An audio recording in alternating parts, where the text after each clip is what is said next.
Just to check, is anyone here for an EU law presentation? Because that was, I think, wrong. That's not what we're doing. So this is what's up. Yes. Here you go. Ooh, good morning, everybody. I'm really excited to be here. Thank you, by the way, for this amazing introduction. I really enjoyed hearing that. It's great to be here at ETH Prague. Thank you for having us. ETH Prague, as the cool kids mention it. As you can tell, I am not from the crypto world. I'm from the sustainability and energy transition and climate world. So we're going to talk about power to the people for you today. And we want to talk about the latest kind of status quo on climate change. We're going to look at what kind of top-down action we're seeing in this crisis. And then we're going to look for reasons for hope. The new energy commons, a zoom in on the energy system, and all of this tied together with a story on decentralization. I'm going to end with a short kind of parallel to the Ethereum journey, and then we're going to have questions and answers with you, because I really want to learn from you more about what you're doing and how we can collaborate in the decentralization of our systems. Real quick, you heard I am Anika Nicolaas. I'm from IKEM. Just quick personal note, I am a Berliner, I like to think. I've been living there for more than 15 years now, but I'm actually from the Netherlands, and I have a background in kind of like creative professions as well as socioeconomics. Yeah, and I'm Dàmir. I just received this excellent introduction. So yeah, I work with Anika in the Climate and Innovation Department of IKEM, and I work mainly on socioeconomic topics in the Baltic Sea and Ukraine. So, you heard we're IKEM, an Institute for Climate Protection, Energy and Mobility. We are a research and consulting kind of think tank, and our work is very practice-oriented because what we're trying to do is accelerate and achieve the global energy transition to reach our climate targets on time.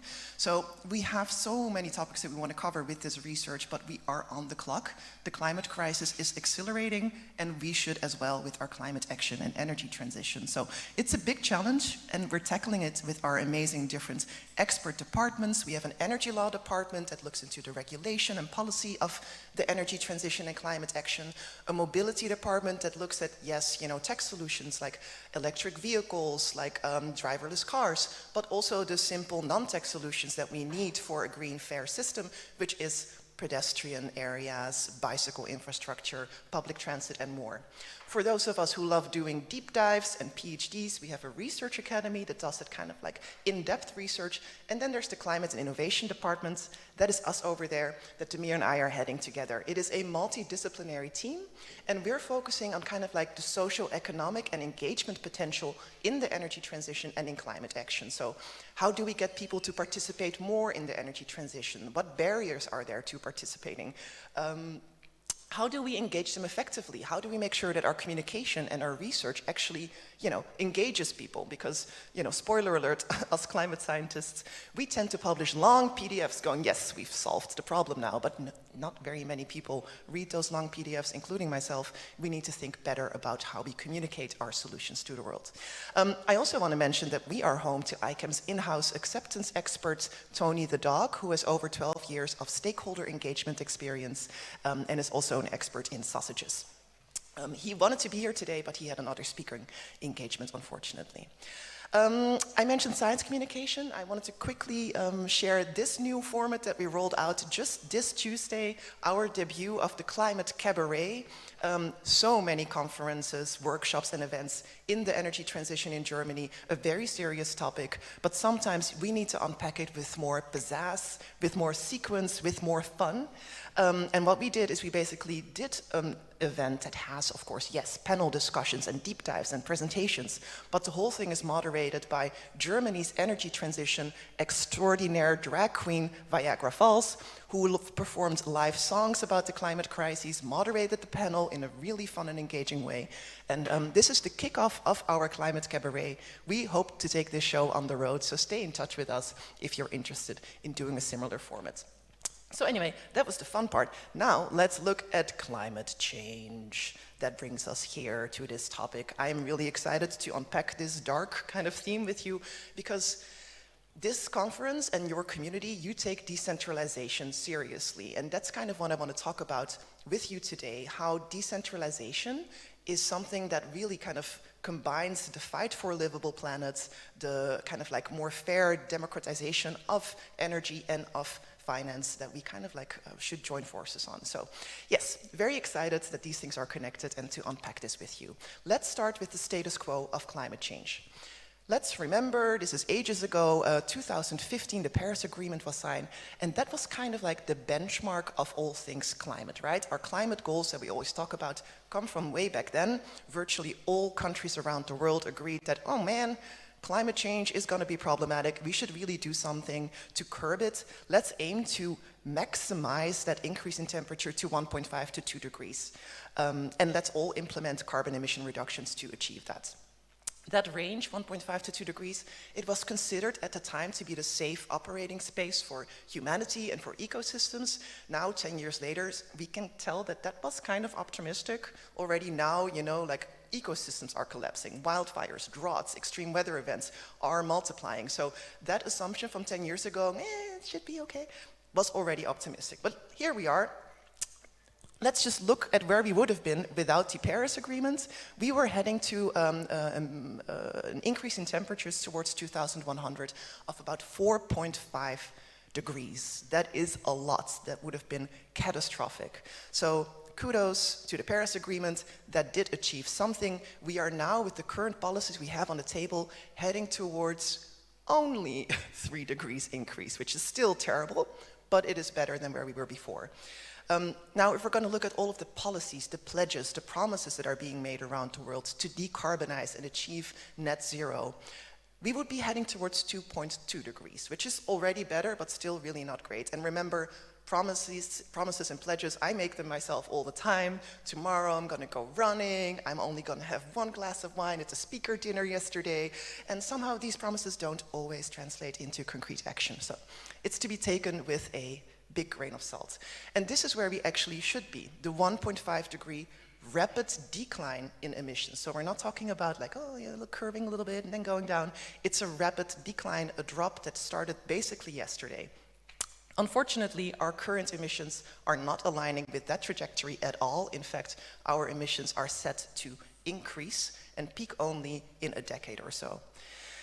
That sadly means that the 1.5 degree target, which is kind of like the northern star of climate policy, it seems to move out of reach, right? And the climate equation is made up of all of these very volatile variables. We have seen some of them already, but now add to this, for instance, the election of Donald Trump, the possibility of natural feedback loops, you know, where, for instance, permafrost is thawing because of climate change and will, in the process, release lots of methane, which has an amazing, terrible impact to increase global warming incredibly quickly, like quicker than carbon dioxide. So all of these variables haven't even been fully calculated into this equation yet. All that to say that 1.5 degrees, it is moving out of reach. The scene is set and the stakes are high. Thanks for teeing that up. Right, so I think, we're talking about politics, right? So let's talk about top-down climate action. When we say system change, we're talking about governments, regulators, international frameworks stepping in to shift to the rules of the game. And the thing is, it works. Top-down policy can achieve a lot. And here are just 3 examples. In the early 2000s, Germany instituted one of the world's most ambitious feed-in tariff laws, which led to an explosive growth in the share of renewables in the electricity mix in the country. Today, Germany is more known for producing wind power than solar, but it's worth remembering that solar was the OG of the energy transition, not least because it's very flexible, very modular, and so well suited to citizen energy models. In the year 2000, when this law was passed, solar photovoltaic electricity cost about 50 euro cents to produce. And today that has fallen to 5 euro cents. So there's been a decrease of 90% due not to some technological miracle breakthrough, but rather to a clever policy that was well implemented, allowed the market to achieve economies of scale and created a snowball effect. A second example is the EU emissions trading system, which is the world's largest carbon market. It was launched in 2005. and covers about 40% of all of the EU's emissions, power generation and heavy industry, for instance. And it is working. So emissions in the sectors covered by this ETS have fallen by 43% since it was instituted in 2005. And today, the price per ton of CO2 is 100 euros, which is enough to drive real behavior among the most high-emitting firms. And finally, the Paris Climate Agreement, which was mentioned by Anika. This obviously has failed. I'm a little more pessimistic than she is. I think the Paris Agreement has failed in its objectives, in its stated objectives, but it has had a huge influence, it has had a huge effect in the sense that we've had 200 countries come together and make real promises, create real frameworks. Before Donald Trump left again, over 90% of global GDP was covered by some form of net zero target.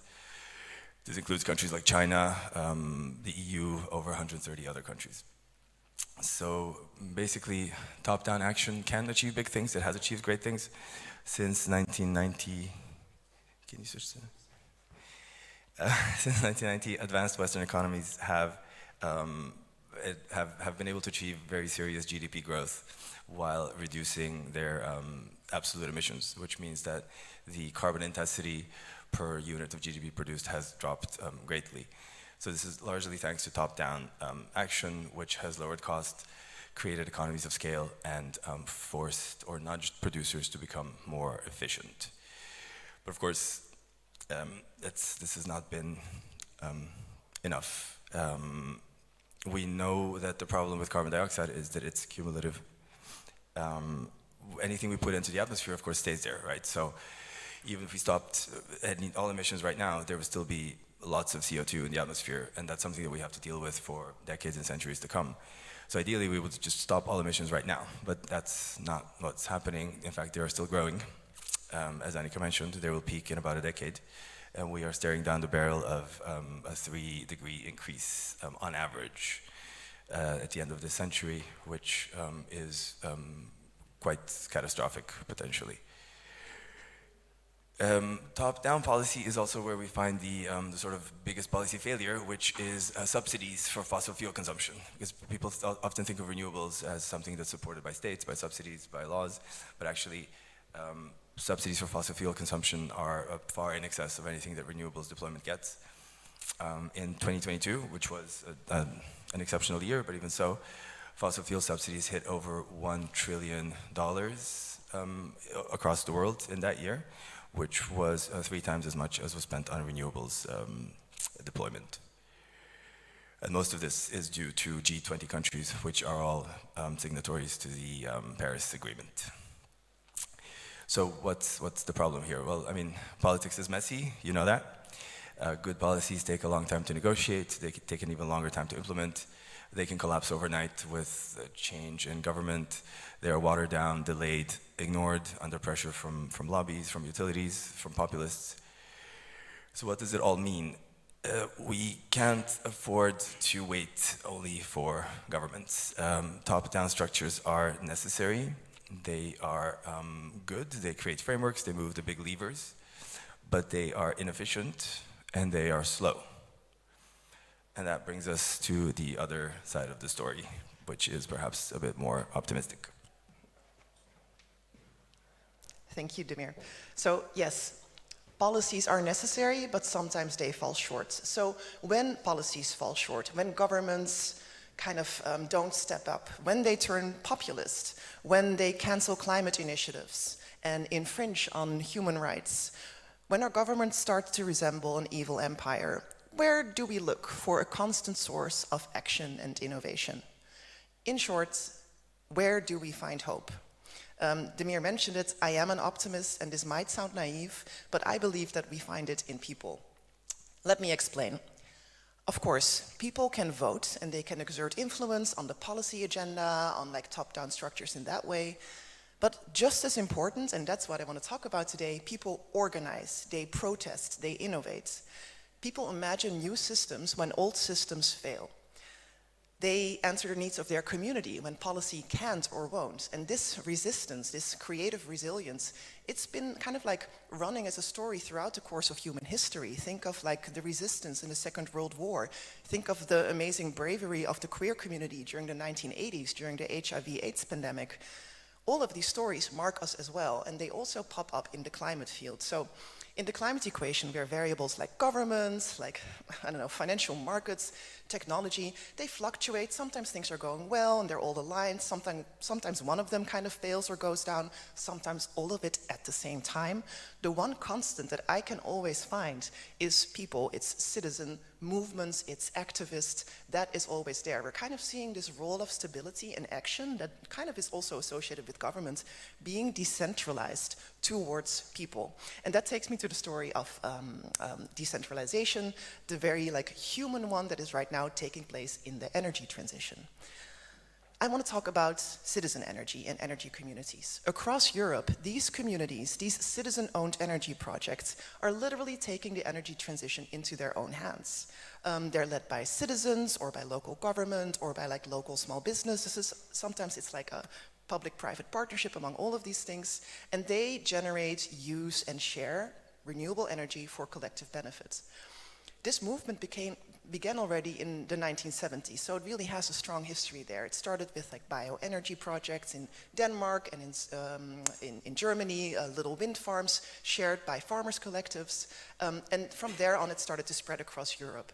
It was also in the 70s that, of course, there was the oil crisis, that nuclear power was kind of like introduced and ramped up, and there was a lot of kind of like rebellion against that and apprehension at all of these things that made people go, hey, why don't we take matters into our own hands? Now, from the 70s to today, a lot has changed, a lot has grown. In Germany, about 40% of renewable energy is in the hand of citizens. And now we are scaling up, and this has really helped. In 2018, the European Union has officially and formally recognized these efforts and kind of embedded renewable energy communities and citizen energy communities directly into European Union law. And that means that these communities can now produce, distribute, share, store energy and actively participate in the energy market. They have the legal right to do so, and that changes things. Now there are about 9,000 energy communities in the European Union, about 1,700 co-ops in Germany alone, and this movement is spreading towards Italy, towards France, towards Spain. And there, especially in Germany, is very big on wind farms, but solar is so affordable these days and so scalable, and this is really helping this market take up. Now, remember, we're trying to be like carbon neutral in the European Union by 2050. It's a very ambitious goal. This is going to be a very important backbone of that effort. By 2050, the European Commission estimates that about 260 million EU citizens can become one of those energy systems, actively participate in the energy markets, produce about 45% of the green electricity that we're going to need by then. And in the process, we're going to be unlocking about 100 billion euros worth of citizen capital. You know, we need that financing as well. This fosters acceptance, and it also, you know, helps with investing in these green technologies. So if you're asking how decentralization can scale, how it can serve both people and the planet, look no further than your local energy co-op, that solar panel on the rooftop of a school, or that citizen group that's managing a shared battery.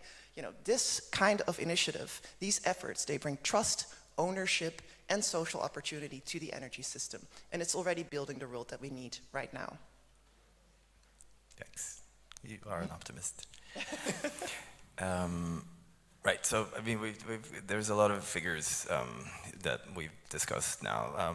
Let's talk about philosophy. Let's zoom out a little bit. And consider that what we're witnessing isn't just an energy transition, it is a change of perspective. It is potentially a redefinition of who owns the future. The old model that we all know was very top-heavy. You have your centralized power plants. You know, all the sort of, they have the power, money flows up to the power plants, to big utilities. Or worse, petrostates, such as Russia, for instance. This is a graph that shows, it's permanently updated. This is just a screenshot from yesterday. This shows how much money Russia has earned from fossil fuel exports since the beginning of the full-scale invasion of Ukraine. Now, this money is enough to fund that war several times over. Europe spends over 400 billion euros every year on fossil fuel imports, which is more than double the EU's entire budget. The next step, which is sort of being shaped right now, it looks different. We're moving away from big centralized systems. We've got, you got your rooftop solar, your battery storage, energy cooperatives. Energy staying more local, the money generated stays local. If consumers are producers, they can reduce their bills or make money directly. And resilience improves. If one part of a decentralized system fails, others can keep running. We've seen what happens when Russia blows up the Nova Kakhovka Dam or takes over the Zaporizhzhia nuclear plant. These are extreme wartime examples.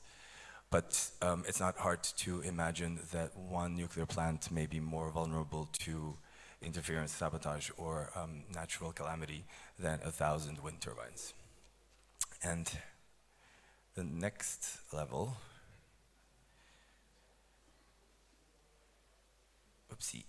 the next level is potentially even more radical. Now, we're looking at electrified heating and transport. These are holdouts from the decarbonization.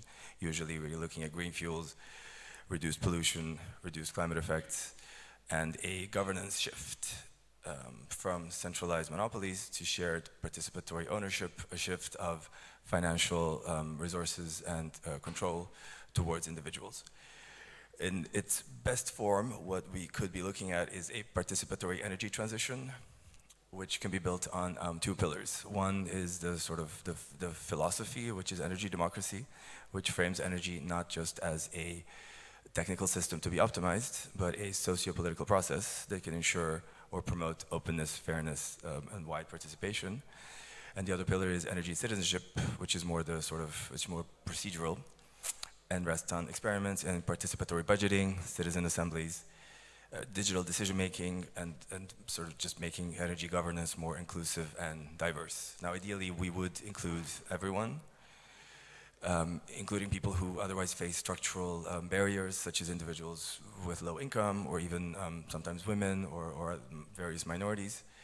And this way, bit by bit, we can build a new energy commons that could, if we're brave, be governed like the best of decentralized protocols, by being transparent and traceable and based on trust. Thank you, Dàmir. So, yes, what does all of this have to do with Ethereum? Well, for me, this community, you've shown that decentralization, it's not just a theory. You've looked at a previously centralized system and you thought of building tools and protocols to decentralize those models of finance, governance, and ownership. You've made peer-to-peer systems viable, and I believe that that same ethos of innovation, of transparency, of democracy, of decentralization can help us transform our energy systems faster. Because you've seen it is happening, and this is wonderful, and I am an optimist, so I'm going to focus on those positive stories too, but we're doing it way too slowly to actually achieve our climate goals, and I think this is where my hope is that we can synergize more, that we can connect our two worlds of decentralized tech and finance and decentralized energy and explore all of the wonderful collaboration opportunities in that Venn diagram and reach our climate targets on time together. So, in short, while top-down efforts like policy and regulation are still incredibly important, I think what is nice to remember is that when policies do fall short or fail, the creativity and innovation of people persists. So let's end with a call to action. Check out your local renewable energy projects. If you're into this, there's local co-ops, solar panels, etc., being rolled out all over Europe. Keep the conversation going. Talk to your family and your friends about things, climate and energy. It is so important that we increase the number of people who are aware and or want to take action on these issues. With your amazing expertise, which I'm really excited to learn more about, help us build tools, like decentralized tools and solutions for the climate crisis and for the energy transition. And last but not least, when policies fail to prioritize the planet or people, keep showing up, keep talking about this, keep organizing and voting. All of these problems feel really big for a single person, but together we're a community, and a community can do anything. So, thank you very much for coming to our talk, and we're really excited to talk to you right now.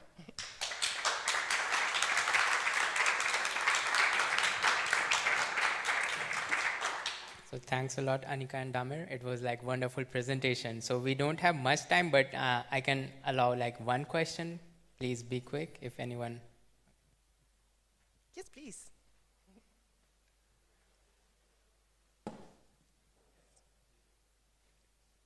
Hi, very good presentation, congrats. I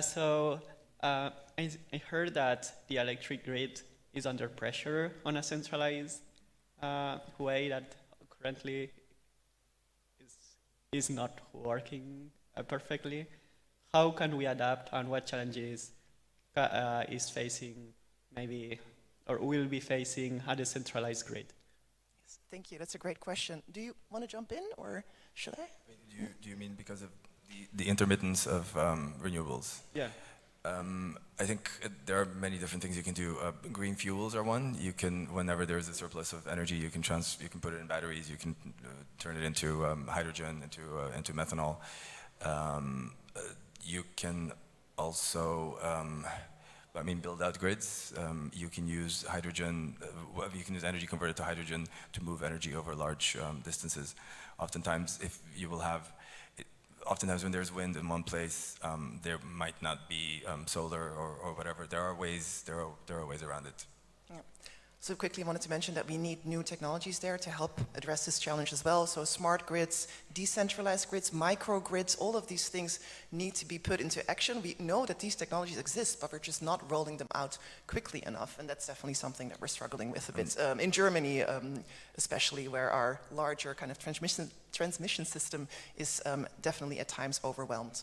I mean, there's a fair bit of sort of existing infrastructure that's being underutilized. If for instance, everyone had an electric car with a battery, then if that battery was plugged into the grid, it could be used by the grid for storage overnight when the car isn't being used, for instance. So there are smart solutions. We gotta want it instead of thinking in these like super centralized ways.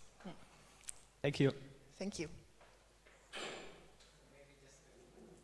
We're gonna talk so fast. Thank you very much. You showed this amazing example with the energy communities, where I also believe that this is the right way to electrify the world. And you gave the successes, 9,000 energy communities in Germany, I think it was. In the EU. In the EU. My question would be, what is missing there? You asked for the tools for decentralization, but looking at energy communities, what is missing today? Oh, yeah, that's a really big question, and it differs from country to country, right? So, like, I was talking about smart solutions earlier, smart grids, and which requires a certain amount of data, kind of like tracking. That is difficult in Germany because like data protection rights are really, really strong. It makes it also a little bit more challenging to roll out new technologies like blockchain, which we actually do need to accelerate the energy transition. This is different in the Netherlands, where peer-to-peer trading using blockchain is possible. So it very much differs from country to country because the EU, divided in diversity as we are, still quite different from country to country when it comes to energy policy. And do I still have time? No? Okay, so let's have a coffee after this session because I would love to talk more about this topic. And I hope that all of you stick around. We'll also be here in the evening for the little after party and we can talk more about decentralization. Thanks. Thanks a lot.